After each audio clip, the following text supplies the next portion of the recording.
Agriculteur proche de Bourges depuis 2013.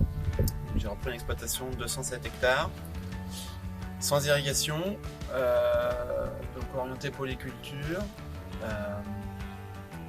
colza, blé, orge, tournesol, maïs en sec. Donc, le tournesol est une culture qui a une place assez importante dans mon exploitation, puisque selon les années, elle va être entre 15 et 30 hectares.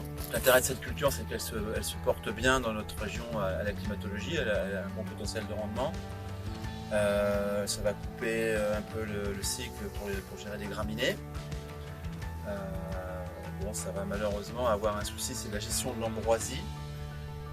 La problématique ambroisie, c'est une problématique aujourd'hui dans une culture de tournesol équivalente à la problématique vulpin ou régras que certains peuvent avoir dans du blé. Dans la succession culturale, la molécule à mode d'action LS, on la retrouve dans beaucoup d'autres cultures.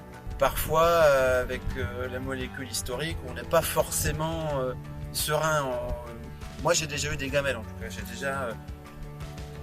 J'ai déjà couru après le désherbage. Alors, vous savez ce que c'est. Quand on loupe le désherbage, on court derrière, on sort le carnet de chèques, et puis à la fin, on a quelque chose qui est sale et on a perdu du rendement. Donc, je trouve que on favorise assez facilement l'accoutumance de l'ambroisie à ce mode d'action, à cette molécule précise. Donc, avoir une nouvelle molécule qui arrive le marché, c'est toujours intéressant et attractif pour un agriculteur parce que on va avoir une molécule qui n'est pas encore connue par la plante, donc on va avoir une bonne action et on va avoir une rupture dans le mode de désherbage qui va être très favorable. Donc ça, c'est quelque chose qui va être très intéressant,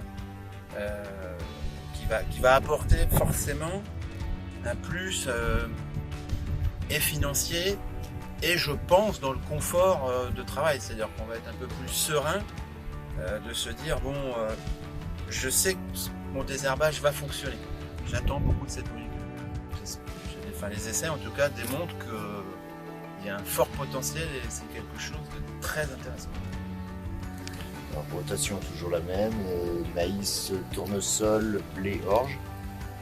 L'exploitation 100 hectares, 10 hectares de vignes, le reste en céréales.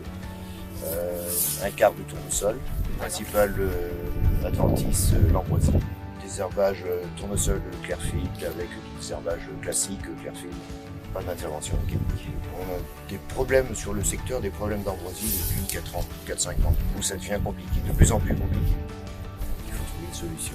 Un désherbant efficace, surtout l'efficacité le plus important aujourd'hui.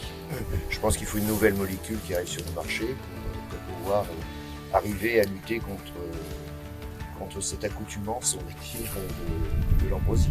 Si on a un produit qui permet de traiter l'ambroisie avec du tournesol, une variété traditionnelle, autant repartir sur du traditionnel. Où le choix est beaucoup plus large, beaucoup variétal, c'est plus intéressant. Aussi bien au niveau semences qu'au niveau du programme de désherbage, tout est remis à plat. Enfin, visuellement, la différence est flagrante. On passe de l'ambroisie à, on va pas dire 100% ambroisie, mais à beaucoup d'ambroisie à plus d'ambroisie. Donc l'efficacité est flagrante.